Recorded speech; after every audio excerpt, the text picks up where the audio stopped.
War 2 review. కథ: కబీర్ ఒకప్పుడు ప్రతిభావంతుడైన రా ఏజెంట్, కానీ ఇప్పుడు కాంట్రాక్ట్ కిల్లర్గా మారి పెద్ద పెద్ద టార్గెట్లను హతమారుస్తుంటాడు. ఇదే సమయంలో కొన్ని శక్తివంతమైన దేశాలు కలిసి కాలి అనే కార్టెల్ ఏర్పరిచి భారతదేశాన్ని బలహీనపరచాలని ప్లాన్ చేస్తాయి. కబీర్ దీనికి సరైన వ్యక్తి అనుకుంటూ అతన్ని భారతదేశం రా రెండింటినీ కూలగొట్టమని పనివ్వడం జరుగుతుంది. కానీ మరో రా ఏజెంట్ విక్రమ్ చలపతి ఆపడానికి రంగంలోకి దిగుతాడు. కబీర్ ఎందుకు రోగయ్యాడు? విక్రమ్, కబీర్, కవ్య మధ్య సంబంధం ఏమిటి? ఇదే కథ.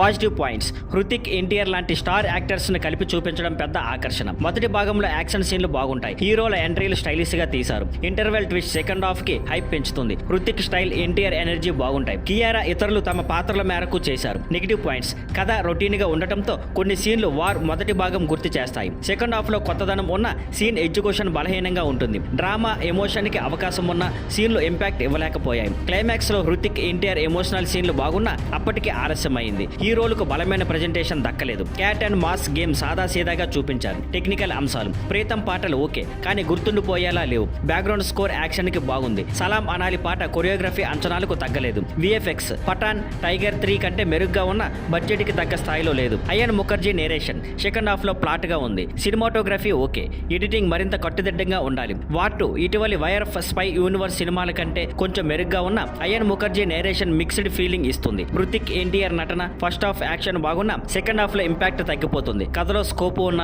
ఎడ్యుకేషన్ పూర్తి స్థాయిలో రాణించలేదు. లోపాలను పట్టించుకోకుండా స్టార్ పవర్ కోసం చూడొచ్చు. Thank you for watching.